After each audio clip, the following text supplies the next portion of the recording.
العالمین والصلاة والسلام على سید الانبیاء والمرسلین وعلى آلہ وصحبہ اجمعین، اما بعد۔ معزز ناظرین کرام، آج آپ کے سامنے ایک ایسی دعا کا تذکرہ کرنا چاہتا ہوں جس کے سلسلے میں سرور دو عالم شفیع المذنبین صلی اللہ علیہ وآلہ وسلم نے یہ ارشاد فرمایا ہے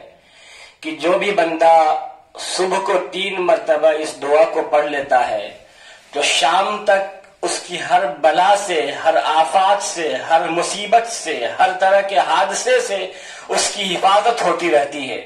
اور اسی طرح اگر رات کو 3 بار بندہ پڑھ لیتا ہے تو رات بھر اللہ کی طرف سے اس بندے کی حفاظت ہوتی ہے، ہر طرح کی آفات سے، ہر طرح کی مصیبت سے، ہر طرح کی وبا سے، ہر طرح کی بلا سے اور ہر طرح کے حادثے سے اس بندے کی حفاظت ہوتی رہتی ہے۔ نہ صرف یہ کہ زمینی آفات سے حفاظت بلکہ آسمانی آفات سے بھی اس کی بندے کی حفاظت ہوتی رہتی ہے۔ گویا کہ پروردگار عالم کی طرف سے بندے کا ایک انشورنس ہے، ایک بیمہ ہے، family insurance, health insurance, wealth insurance, گویا کہ ہر طرح کا بیمہ ہے، جائیداد میں، مال و متاع میں، اور گھر والوں کی حفاظت، اس بندے کی حفاظت اللہ کی طرف سے ہوتی رہتی ہے۔ تو بڑی جامع دعا ہے اور چھوٹی سی دعا ہے، 1 لائن کے آس پاس کی تقریباً دعا ہے، اور دعا کے معنی پہ آپ غور کریں گے تو خود ہی آپ کو اندازہ ہو جائے گا کہ کتنی جامع یہ دعا ہے اور بڑی مشہور حدیث پاک ہے یہ۔ اللہ کے نبی نے فرمایا وہ دعا یہ ہے، بسم اللہ الذی لا یضر مع اسمہ شیء فی الارض ولا فی السماء وهو السمیع العلیم۔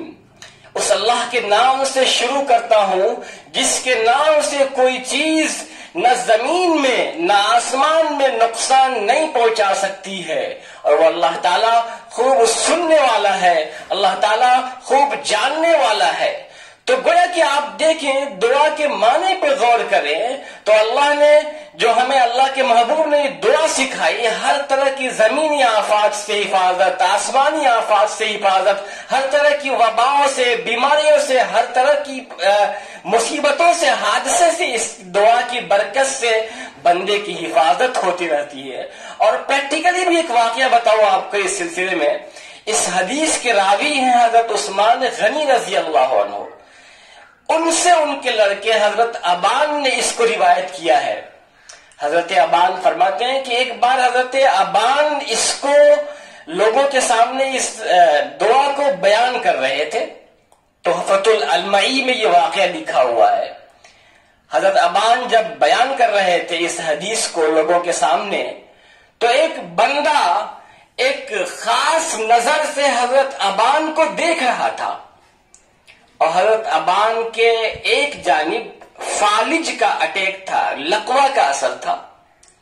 تو ایک بندہ ان کو خاص نظر سے گھور کے دیکھ رہا تھا کہ جب حضرت ابان کو یہ دعا پتہ ہے تو حضرت ابان نے خود اس دعا سے فائدہ کیوں نہیں اٹھایا تاکہ ان کو فالج کا اثر نہ ہوتا، ان کو لقوہ کا اثر نہ ہوتا، ان کی حفاظت ہو جاتی۔ انہوں نے کیوں نہیں اس دعا کو استعمال کیا؟ حضرت ابان نے اس کے نظر خاص سے بھانپ لیا اور آپ نے فرمایا، او میاں کیوں دیکھ رہے ہو گھور کے؟